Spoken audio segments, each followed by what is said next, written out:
En 2017, une jeune fille de seulement 15 ans n'est pas rentrée chez elle après avoir rencontré le professeur de l'école. En effet, elle avait été enlevée et, pendant 38 jours, elle a subi les abus les plus cruels que l'on puisse imaginer. Cependant, cet acte d'enlèvement ne s'est pas produit de manière soudaine.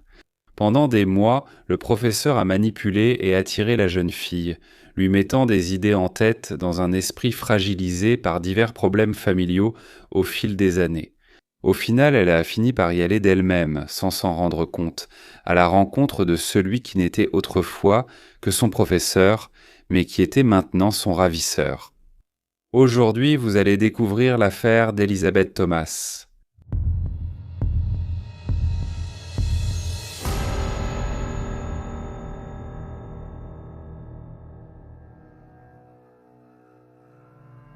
En 2017, Ted Cummings, un homme de 50 ans, marié et père de 2 enfants, a, pendant des mois, manipulé l'une de ses élèves dans l'école où il enseignait les sciences de la santé.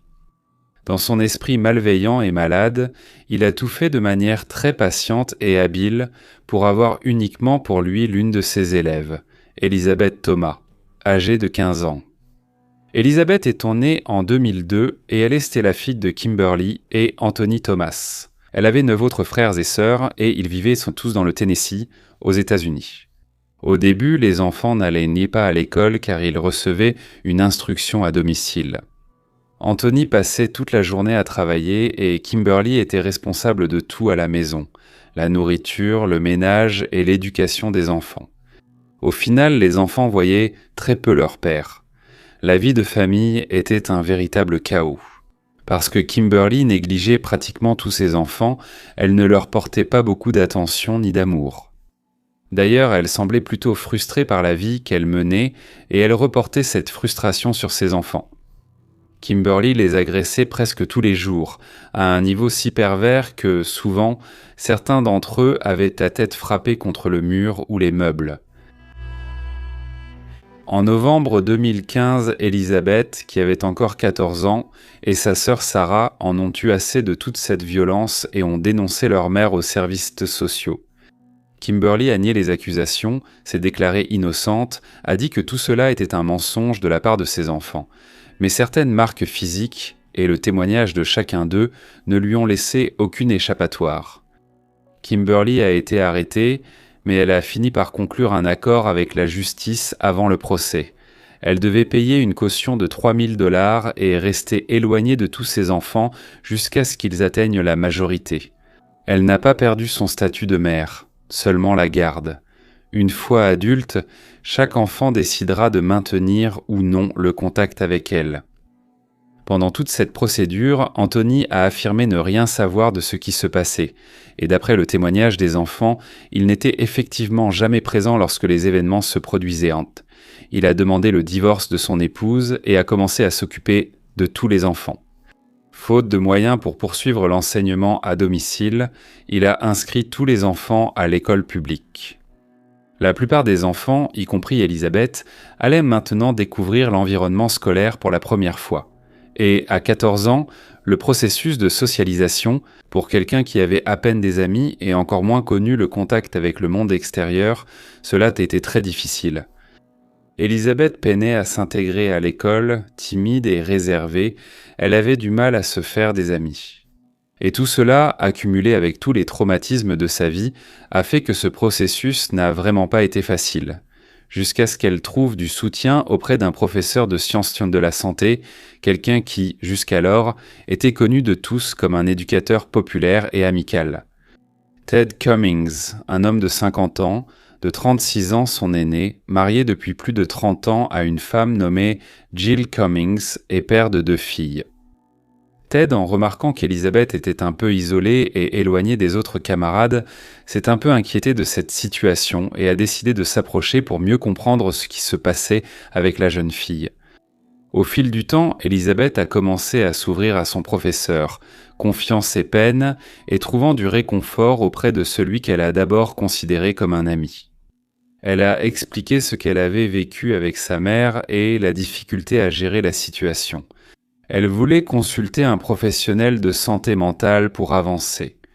Cependant, Ted a fini par la décourager de chercher cette aide professionnelle, disant que ses consultations avec un psychologue finiraient par changer la personne qu'elle était. Et il a ajouté qu'il pouvait y continuer à discuter chaque fois qu'elle en aurait besoin, parce qu'il pourrait l'aider dans cette situation. Avec le temps, ils sont devenus de plus en plus proches, au point qu'il l'a emmenée chez lui pour rencontrer sa femme, Jill, et ses filles, et Elizabeth a commencé à fréquenter régulièrement la maison du professeur. Jill, émue par la situation de la jeune fille, a commencé à l'emmener à l'église. Elle a même affirmé voir la relation entre son mari et l'élève comme une relation père-fille.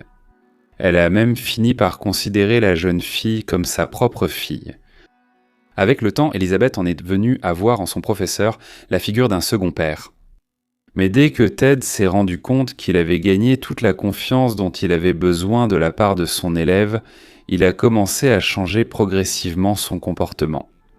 Il semblait qu'à chaque jour qui passait, il se rapprochait de son objectif, enlever son élève et avoir Elizabeth rien que pour lui.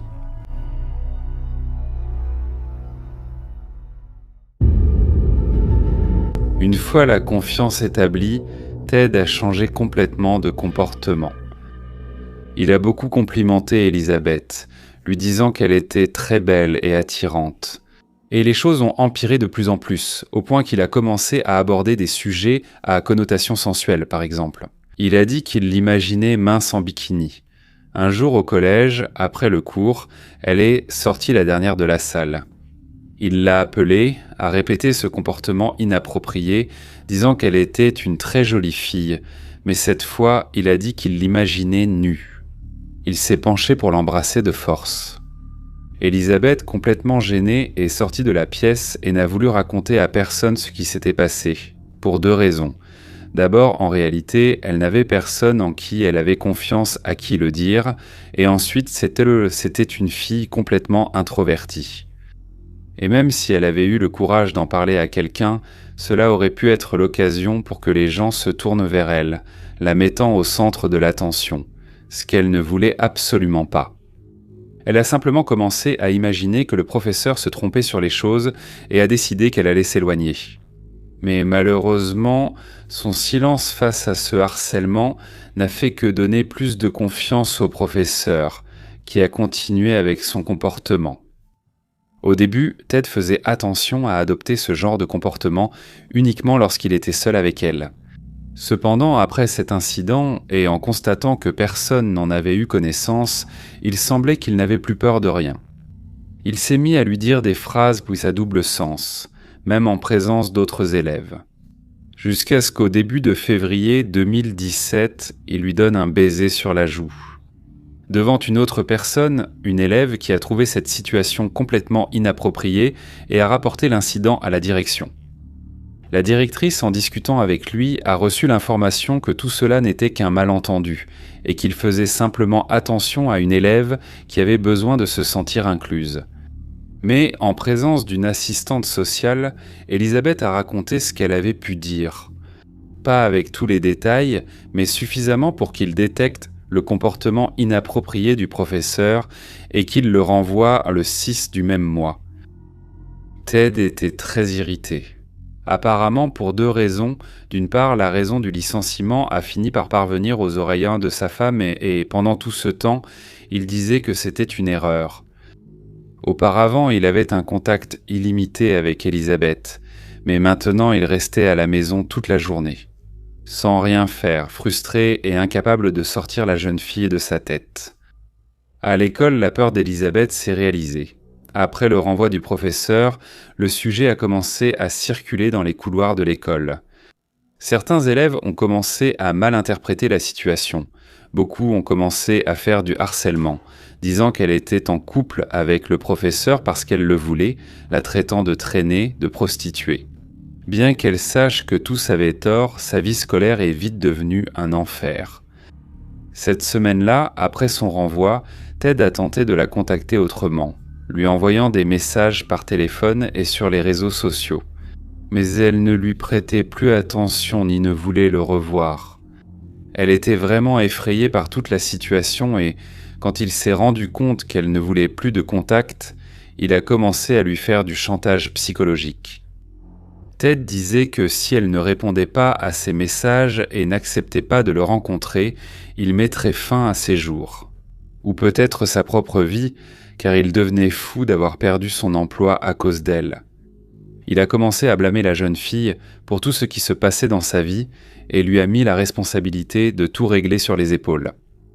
Une semaine après son licenciement, le 13 février, Ted était parti le matin en laissant un mot à sa femme. « Jill, désolé, je pars pour Virginia Beach, puis peut-être Washington DC pour réfléchir et clarifier mon esprit.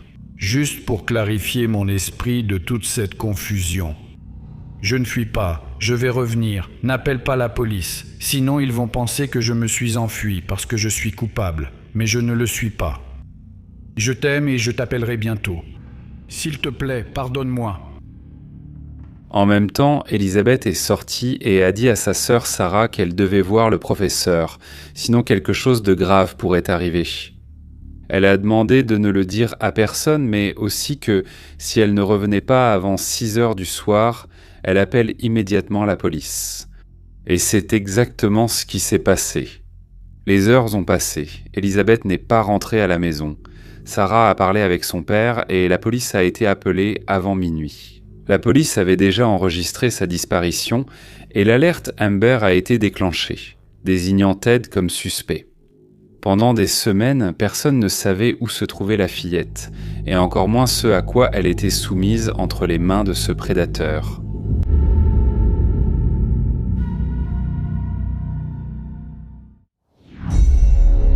Dès qu'Elizabeth a rencontré Ted, pensant qu'il ne s'agirait que d'une simple conversation, elle s'est rendue compte qu'elle était tombée dans un piège.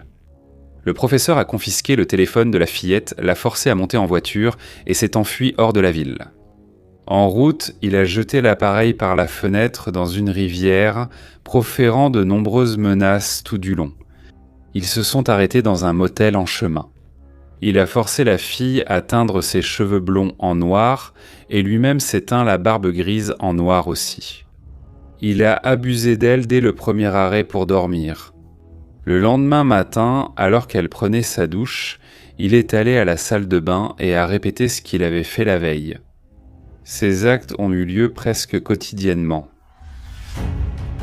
Plus de 3000 km séparaient le lieu de l'enlèvement de la destination, au nord de la Californie. Avec quelques arrêts pour aller aux toilettes, manger et dormir, mais Ted ne laissait jamais Elizabeth seule. Dans le nord de la Californie, ils ont été accueillis par Griffin Berry, propriétaire de quelques cabanes en forêt. Il a eu pitié de Ted, qui expliqua être seul avec sa fille, sans logement ni emploi. Ils restèrent plusieurs semaines dans une cabane en forêt. Jusqu'au 20 avril, 38 jours après le début de l'enlèvement, Griffin a vu la photo d'Elizabeth et de Ted dans une annonce de l'alerte Amber, et il a tout de suite reconnu qu'ils étaient dans les personnes qui l'hébergeaient. Il a appelé la police, arrivée quelques minutes plus tard.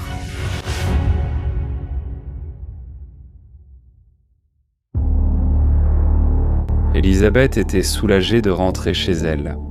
Mais même si parfois elle était heureuse, souriait et semblait que rien ne s'était passé, à d'autres moments elle pleurait seule dans son lit et ne voulait parler à personne. Anthony, son père, croit qu'elle était complètement brisée à l'intérieur et que sa fille avait subi un immense lavage de cerveau. Peu de temps après l'arrestation de Ted, Jill a demandé le divorce et, même si elle n'avait aucune faute, elle s'est excusée à plusieurs reprises auprès de la famille d'Elizabeth pour la douleur que son mari avait causée. Ted est resté en prison jusqu'à la date du procès, qui a eu lieu 2 ans plus tard, en 2019, où, à cette occasion, il a plaidé coupable. Lors d'une récente audience, Elizabeth a lu une lettre d'impact. Elle avait été très émue et n'a pas pu lire le document en entier qui a été terminé par l'un de ses proches. Mais le contenu disait exactement ceci. C'est très difficile pour moi d'être ici et de décrire complètement l'impact que les crimes de M. Cummings ont eu sur ma vie. Les effets ont été dévastateurs, permanents et ne sont pas encore terminés. C'est un combat constant que j'affronte chaque jour et, parfois, à chaque instant. Monsieur Cummings, ce que vous m'avez fait est indescriptible. Je ne sais pas si un mot pourrait exprimer avec exactitude la douleur que je ressens encore à cause de vous. Quand j'ai commencé à étudier, vous m'avez choisi parmi la foule, je n'étais qu'une fille qui voulait se faire des amis, mais vous aviez un plan. Vous avez vu une fille brisée, solitaire, effrayée et traumatisée. Vous lui avez fait se sentir en sécurité et aimée parce que vous avez compris ce dont elle avait besoin et vous lui avez fait croire que vous seriez un protecteur. J'étais à un moment de ma vie où j'avais le plus besoin de protection et au final, tout cela faisait partie de votre plan. Vous n'étiez qu'un homme qui voulait du sexe et vous m'avez manipulé juste pour ça. Je ne sais pas si vous avez déjà assumé, au moins envers vous-même, la responsabilité de vos actes. D'abord, vous avez dit que c'était de ma faute, puis vous avez dit que le diable vous avait forcé à faire ça. Mais si c'est vrai, alors c'est vous le diable, parce que vos choix étaient les vôtres et rien que les vôtres. Une fille de 17 ans ne devrait pas avoir à dire ça à un homme de 52 ans. Mais les choix ont des conséquences. Et les vôtres ont détruit non seulement ma famille, mais aussi la vôtre. Vous faites maintenant comme si vous vous en souciiez et regrettiez. Mais où était tout cela avant ? Où était tout cela quand j'étais seule dans votre salle de classe et que vous avez dit que vous vouliez me voir nue ? Où était tout cela quand vous avez passé d'innombrables heures à me manipuler, à me faire pression et à me tromper, me faisant croire que vous étiez la seule personne qui se souciait de moi? Où était tout ça quand je t'ai dit que j'étais déprimée et que je voulais voir un thérapeute? Mais tu m'as persuadée de ne pas y aller. Tu trouves que c'était normal de prendre mon téléphone, de me tirer par le bras et de me jeter dans ta voiture ce 13 mars 2017? Ou pire encore, quand tu me faisais dormir sans vêtements? Et tu penses encore que tu agissais comme si tu te souciais de moi? Où était tout cela quand tu m'agressais sexuellement, nuit après nuit, me gardant loin de chez moi, de ma famille, pendant 38 jours consécutifs? Et qui sait combien de temps cela aurait duré, ou même si je serais là aujourd'hui pour raconter mon histoire? C'est commode que tu ne t'excuses que maintenant, assis dans un tribunal, devant un juge sur le point de lire ta sentence. Mais la vérité, c'est que peu importe le temps que tu devras purger, tu ne pourras jamais effacer ce que tu m'as fait. Peut-être qu'un jour tu surmonteras cela, mais moi, jamais. Je vivrai toujours avec les cicatrices que tu m'as laissées. Au cours des 2 dernières années, je me suis reconstruite morceau par morceau et j'ai prouvé à moi-même que je suis bien plus forte que ce que tu m'as fait croire. J'ai choisi de m'entourer de personnes qui me soutiennent, qui me valorisent et qui m'aiment vraiment. Ainsi, je peux être ici aujourd'hui, te regarder et affirmer que tu n'as plus de pouvoir sur moi. J'espère que ce tribunal verra la vérité sur Ted Cummings. C'était un homme qui aurait pu avoir tout ce qu'il voulait dans la vie. Il avait une bonne carrière, une famille qu'il aimait et une communauté qu'il admirait. Il aurait tout pu avoir, mais il a choisi d'être un prédateur. Il a choisi de profiter de moi, sachant quels étaient mes problèmes, et il m'a convaincu que j'étais faible. Il a choisi de me rabaisser, de me dégrader jusqu'à pouvoir abuser de moi. Je n'ai aucun doute que si M. Cummings n'avait jamais été arrêté, il m'aurait finalement jeté comme une ordure et aurait ensuite choisi une autre fille fragile pour être sa prochaine victime. Je crois qu'au fond, M. Cummings est un homme qui aspire au pouvoir et au contrôle. C'est quelqu'un dont les besoins sadiques passent avant tout. Il m'a toujours clairement fait comprendre que si quelqu'un découvrait ce qu'il me faisait, tout le monde prendrait son parti et que personne ne me croirait jamais. Monsieur Cummings est une personne répugnante, criminelle et malade. Et je crois que la peine méritée serait de 38 ans de prison, 1 année pour chaque jour où il a cru avoir du pouvoir sur moi. Merci beaucoup. Ted s'est également montré ému au tribunal. Avant la lecture de la sentence, il a reconnu ses mauvais choix et a présenté ses excuses à Elizabeth et à sa famille. Ted, qui avait plaidé coupable des accusations fédérales de transport d'un mineur à travers les frontières d'État dans le but de se livrer à une conduite sexuelle criminelle, a été condamné à 20 ans de prison, sans possibilité de libération conditionnelle. Les dernières nouvelles concernant Elizabeth sont qu'en 2019, juste après la fin des audiences, elle s'est mariée avec un jeune homme et qu'elle étudiait pour devenir médecin légiste.